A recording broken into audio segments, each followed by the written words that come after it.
Hello and welcome to all. जैसा कि हम सभी जानते हैं कि अब टीजीटी और पीजीटी की वैकेंसी आने वाली है, तो इसीलिए जो है अब हम टीजीटी और पीजीटी पर ही जो है अपनी तैयारी शुरू करेंगे और उसी पर जो है मैं वीडियो अपलोड करूंगी।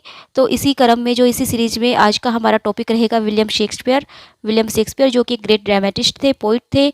उनके बारे में जो है आज हम कुछ डिस्कस करेंगे। विलियम शेक्सपियर के बारे में जो है विलियम शेक्सपियर की बायोग्राफी, उनका लिटरेरी करियर क्या रहा है, उन्होंने कितने प्लेस लिखे हैं, कितने उन्होंने सोनेट्स लिखे हैं, उनके ऊपर जो है क्रिटिकल कमेंट्स किस किस ने किए हैं, उन्होंने जो है उनके ऊपर जो कितनी बुक्स लिखी गई है, उनकी प्लेस की सेटिंग क्या रही है, उनके प्लेस की कैरेक्टर क्या रहे हैं, और भी जो अदर फैक्ट्स, इंपॉर्टेंट जो फैक्ट्स हैं उनके बारे में, वो सब हम जो है इस वीडियो में कवर करेंगे। तो चलिए फिर शुरू करते हैं। वीडियो शुरू करने से पहले एक गुड न्यूज़ आप सब लोगों के लिए कि मेरे चैनल पर 1K सब्सक्राइबर कंप्लीट हो गए हैं और इन सब का श्रेय जो है वो आप सब लोगों को ही जाता है। तो इसी तरह जो है अपना साथ मेरे साथ बनाए रखिए। तो चलिए फिर स्टार्ट करते हैं। विलियम शेक्सपियर जो थे उन्हें नेशनल पोइट ऑफ इंग्लैंड कहा जाता है। नेशनल पोइट ऑफ इंग्लैंड उनको बोला जाता है। बार्ड ऑफ एवन भी उनको कहा जाता है और द बार्ड भी उनको कहा जाता है। अगर बार्ड ऑफ एवन पूछा जाए कि कौन थे तो that was William Shakespeare. National poet of England भी विलियम शेक्सपियर थे। विलियम शेक्सपियर जो है एक बहुत ही ग्रेट ड्रामेटिस्ट थे, पोइट थे। एक्चुअली जो विलियम शेक्सपियर थे उनके वर्क्स ने या फिर मतलब जो इंग्लिश लिटरेचर है वो ऑलमोस्ट हाफ जो इंग्लिश लिटरेचर है वो विलियम शेक्सपियर जी ने कवर किया हुआ है। विलियम शेक्सपियर के बारे में हम जितना पढ़ते हैं उतना ही हम ऐसा लगता है कि हमने उतना ही छोड़ दिया है, उतना ही हमारा रह गया है। हालांकि मैंने कोशिश की है कि मैं इस वीडियो पर जो है छोटी से छोटी चीज़ भी कवर करूँ, छोटे से छोटा पॉइंट भी कवर करूँ, लेकिन फिर भी जो है कुछ ना कुछ रह ही जाता है। तो चलिए फिर देखते हैं। एक ग्रेट ड्रामेटिस्ट और पोइट वो रहे हैं। उन्होंने जो है टोटल 37 प्लेस लिखे हैं और 154 सोनेट्स उन्होंने लिखे हैं। इनके अलावा इन्होंने कुछ पोएम्स भी लिखी हुई है, उनके बारे में हम आगे देखेंगे। सबसे पहले देखते हैं इनका बर्थ। तो इनका जन्म हुआ था 23 अप्रैल 1564 में एट स्टार्टफोर्ड ऑन एवन। एक्चुअली जो स्टार्टफोर्ड ऑन एवन है इसमें भी काफ़ी मतलब डाउट है। कहीं पर ये स्टार्टफोर्ड अपॉन एवन लिखा हुआ था और कहीं पर ऑन एवन लिखा हुआ हो। इन वॉर्कविकशायर में जो स्टार्टफोर्ड ऑन एवन है वहाँ पर जो है इनका जन्म हुआ था 23 अप्रैल 1564 में। मोस्टली जो है स्टार्टफोर्ड ऑन एवन ही मिलता है। ही वॉज बैप्टाइज्ड ऑन 26 अप्रैल को उनका बैप्टिज्म हुआ था। He was the third of 8 children of his parents. वो जो थे उनके पेरेंट्स के 8 बच्चे थे और 8 बच्चों में जो विलियम शेक्सपियर थे वो उनके 3rd नंबर के चिल्ड्रन थे, 3rd नंबर के जो है उनके वो सन थे। अगर इनके फादर की बात करें तो इनके फादर का नाम था जॉन शेक्सपियर और मदर का नाम था मैरी आर्डन। हमारे टीजीटी में जो 4 पोइट हैं उन सबके फादर का नाम जो है वो जॉन ही रहा है। John Milton, John Galsworthy, John Wordsworth और जॉन शेक्सपियर। जॉन शेक्सपियर यानी कि जो विलियम शेक्सपियर के फादर थे वो एक बिजनेस मैन रहे हैं। उनके जो फादर थे वो 1601 में उनकी डेथ हो गई थी और जो उनकी मदर थी उनकी डेथ हो गई थी 1608 में। एजुकेशन की बात अगर हम विलियम शेक्सपियर की करें तो he went to local grammar school at the age of 6 और 7 में जो है वो एक लोकल ग्रामर स्कूल में गए थे। और उनके मतलब वो जो है ग्रामर स्कूल में गए थे लोकल में, इसीलिए जो है बेन जॉनसन ने उन पर एक कमेंट भी किया था कि he knows small Latin and less Greek. तो उन्होंने इसीलिए किया था। मैरिज विलियम शेक्सपियर ने जो मैरिज की थी वो उन्होंने एना हैथवे से मैरिज की थी। एना हैथवे उनसे 8 इयर्स जो है ओल्डर थी, 8 साल उनसे बड़ी थी। जब विलियम शेक्सपियर 18 इयर्स के थे जब उन्होंने शादी की थी और 1582 में। और एने कितनी इयर्स की थी? एने थी 26 इयर्स की। उनको 3 बच्चे हुए थे जिसमें एक गर्ल थी सुसैना और ट्विंस थे हेमनेट एंड जूडिथ। जो हेमनेट थे उनके ट्विंस हुए थे हेमनेट एंड जूडिथ। उनमें जो हेमनेट उनका सन था वो 11 इयर्स की एज में जो उसकी डेथ हो गई थी। सुसैना जो थी उन्होंने मैरिज की थी एक फिजिशियन से, जॉन हॉल उनका नाम था, इन 1601 में। और जूडिथ ने जो है मैरिज की थी थॉमस क्वेनी इन 1616 में, 1616 में। हालांकि इनके बारे में नहीं पूछा जाता एग्जाम में, लेकिन फिर भी अपनी जानकारी के लिए हमें पता होना चाहिए।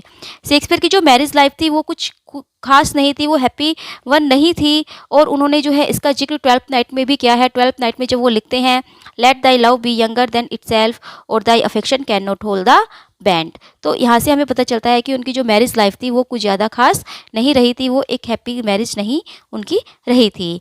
जब वो अपने फैमिली की इकोनॉमिक हार्डशिप से फेड अप हो गए थे तो उन्होंने स्टार्टफोर्ड को छोड़ दिया था और वो लगभग 1586 या 1587 में जो है लंदन चले गए थे। हालांकि निकोलस रो जो उनके फर्स्ट बायोग्राफर भी रहे हैं, निकोलस रो ने उनकी पहली बायोग्राफी लिखी थी, उन्होंने बताया है उनके अकॉर्डिंग जो है कि शेक्सपियर ने लंदन इसलिए छोड़ा था क्योंकि उन्होंने एक थॉमस लूसी नाम के व्यक्ति के गार्डन में जो है उन्होंने एक डियर को स्टीलिंग किया था, यानी कि एक तरह से इलीगल हंटिंग उन्होंने उनके गार्डन में की थी, तो इसलिए उनको पनिशमेंट हो सकती थी।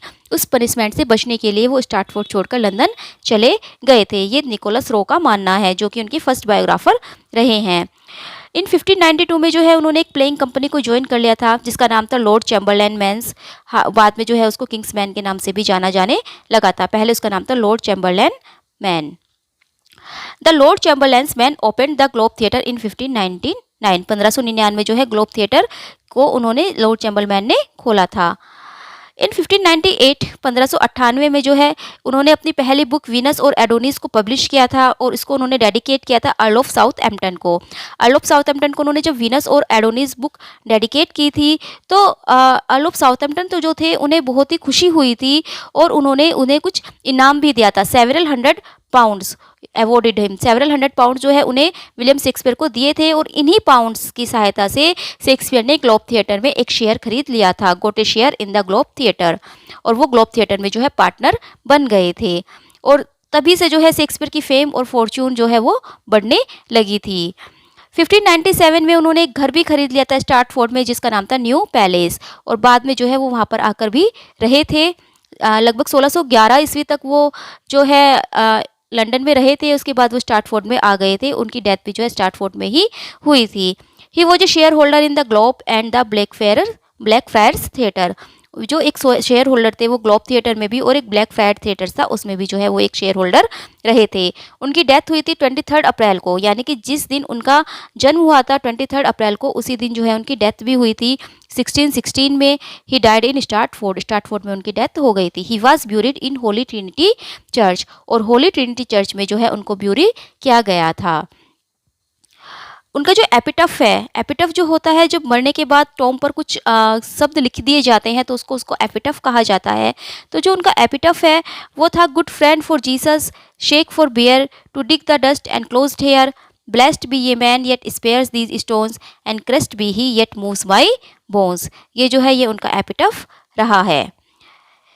शेक्सपियर का जो लिटरेरी करियर की अगर हम बात करें तो शेक्सपियर के लिटरेरी करियर को 4 पार्ट्स में डिवाइड कर सकते हैं। जो डॉर्डन है, डॉर्डन ने अपनी एक बुक लिखी थी the growth of Shakespeare's mind and art, the growth of Shakespeare's minds and art. इसमें जो है उन्होंने शेक्सपियर के करियर को 4 पार्ट्स में डिवाइड किया था अकॉर्डिंग टू देयर, मतलब उन्होंने जो शेक्सपियर ने जो वर्क किया था उनके अकॉर्डिंग जो है उन्होंने उसको 4 पार्ट में डिवाइड किया था। उन्होंने जो उनका लिटरेरी करियर लिया था वो 24 ईयर्स का लिया था, यानी कि classifies his literary career extended over A period of 24 years 1588 से 1612 तक, 1588 से 1612 ईस्वी तक उन्होंने जो है उनके लिटरेरी करियर को लिया है और उनको उन्होंने 4 पार्ट्स में डिवाइड किया है। तो 4 पार्ट्स वो कौन कौन से हैं चलिए देखते हैं। तो फर्स्ट पीरियड है 1588 से 1940 तक, 1994 तक, यानी कि 1588 से 1594 ईस्वी तक फर्स्ट पीरियड है जिसको इन द वर्कशॉप भी कहा जाता है या पीरियड ऑफ एक्सपेरिमेंटेशन, यानी कि ये उनका एक एक्सपेरिमेंटेशन का पीरियड रहा है। This was the period of experiment. He was just learning the art of writing and stage craft. इस पीरियड में क्या है वो लर्निंग सीख रहे थे, वो आर्ट ऑफ राइटिंग सीख रहे थे। और उस पीरियड में उन्होंने क्या क्या लिखा, लव्स लेबर्स लॉस्ट उन्होंने लिखी है 1591 में, ये कॉमेडी रही है। टू जेंटलमैन ऑफ वेरोना 1902 में लिखी थी, ये भी कॉमेडी थी। रिचर्ड थर्ड 1903 में ये आया था हिस्टोरिकल, ये एक हिस्टोरिकल प्ले था। ए मिड समर्स नाइट ड्रीम ये भी कॉमेडी थी, 1903 में ही ये आई थी। रोमियो एंड जूलियट भी 1903 में आई थी। लव ट्रेजेडी ये रही है। द कॉमेडी ऑफ एरर्स 94 में आई थी और ये एक कॉमेडी है। सेकेंड पीरियड की अगर हम बात करें तो that is in the world, या फिर उसे हम बोल सकते हैं the humour and history. Shakespeare's talents gradually ripened and his understanding of human life and the world matured. इस टाइम में क्या था, जो फर्स्ट पीरियड था उसमें वो सीख रहे थे, लेकिन इस पीरियड में जो है उनकी जो टैलेंट था वो बहुत ज़्यादा बढ़ चुका था। उन्होंने इस पीरियड में अच्छी अच्छी जो है ह्यूमर्स, जो अच्छी अच्छी कॉमेडी और हिस्ट्री प्लेज उन्होंने लिखे हैं। और कौन कौन से प्ले उन्होंने इस पीरियड में लिखे हैं? Richard second, king John, the merchant of Venice ये कॉमेडी रही है। हेनरी फोर्थ हिस्टोरिकल प्ले था। मच एडो अबाउट नथिंग ये भी कॉमेडी है। The merry wives of Windsor, as you like it और ट्वेल्थ नाइट ये उन्होंने जो है इस पीरियड में लिखी है। The as you like it और ट्वेल्थ नाइट जो है ये इनकी इंपॉर्टेंट कॉमेडी रही है। और मर्चेंट ऑफ वेनिस भी जो है इनकी इंपॉर्टेंट है, ये एल्टी में भी है। द थर्ड पीरियड 1600 से 1608 तक, 16 से 1608 ईस्वी तक जो है उनका थर्ड पीरियड रहा है। Out of depth, great tragedies, dark और बिटर कॉमेडीज इस पीरियड में उन्होंने जो है उनकी जो ग्रेट ट्रेजेडीज थी, जो चार उनकी ग्रेट ट्रेजेडीज कही जाती है, वो इसी पीरियड में आई थी। The climax of Shakespeare's dramatic skill and grandeur is reached in this period of great tragedies. ये जो पीरियड क्या था, ये उनका एक तरह से क्लाइमैक्स था। ये पीरियड उनके लिटरेरी करियर का एक क्लाइमैक्स पीरियड रहा है। इसमें उन्होंने बहुत सी ग्रेट ट्रेजेडीज लिखी थी। This period is described as a period of intense gloom and tragic effect. इस पीरियड को हम क्या कह सकते हैं? उनका इंटेंस ग्लूम और tragic effect. His great tragedies dealt with far deeper problems of life and fate, evil and good, and errors and their corrections. इस पीरियड में उन्होंने जो ट्रेजेडीज लिखी है वो किस किस से डील करती है? वो डीपर प्रॉब्लम ऑफ लाइफ से डील करती है। लाइफ की जो डीपर प्रॉब्लम रहती हैं, जैसे कि एविल एंड गुड यानी कि बुराई और अच्छाई, एरर्स एंड देयर करेक्शन गलतियाँ और फिर उन्हें सुधारना, लाइफ एंड फेट जीवन और अपना जो फेट होता है, तो इनके बारे में जो है उन्होंने अपनी ट्रेजेडी में दिखाया है। और इस पीरियड में क्या क्या जो है उन्होंने प्ले लिखे हैं? जूलियस सीजर उन्होंने लिखा था 1601 में, ये एक रोमन प्ले है। हेमलेट 1602 में लिखी थी, ये एक ट्रेजेडी है। ओथेलो, किंग लियर और मैकबेथ ये जो उनकी चार हैं, ये चार ग्रेट ट्रेजेडी उनकी कही जाती है। एंटोनिया एंड क्लियोपैट्रा 1607 में आया था, ये एक रोमन प्ले है। और कोरोलिनियस ये भी लास्ट, ये जो 1608 में आई थी, ये भी एक ट्रेजेडी है और ये उसकी विलियम शेक्सपियर की लास्ट ट्रेजेडी भी कही जाती है। जो इनकी फोर ग्रेट ट्रेजेडीज है वो हेमलेट, ओथेलो, किंग लियर और मैकबेथ है। इनको याद करने का एक तरीका है होकम, HOKM, यानी कि H से हेमलेट, O से ओथेलो, K से किंग लियर और मैम से मैकबेथ।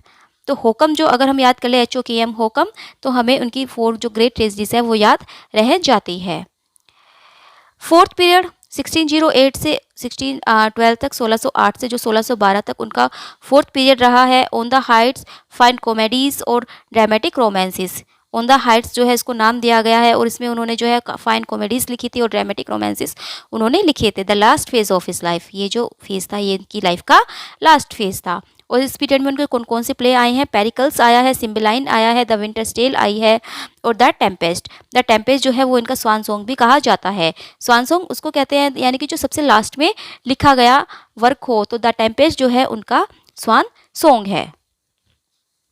इनके अलावा जो डॉवडन ने तो उनकी पीरियड्स को फोर उसमें डिवाइड किया है, लेकिन उनके अलावा एक और जो थे डोनाल्ड ए स्टॉफर, उन्होंने जो शेक्सपियर के कैरियर को उन्होंने निम्न जो नीचे लिखे गए पार्ट्स है उसमें डिवाइड किया है। कौन कौन से में? The country mouse, the school of love, the garden of Eden, the unweeded garden, the dark tower, road to freedom और ए वर्ल्ड ऑफ इमेजेस। ये डोनाल्ड ए स्टॉफर में उनको डिवाइड किया है। हालांकि जो इम्पोर्टेंट है वो डॉवडन के द्वारा किए गए ये चार पीरियड ही रहे हैं।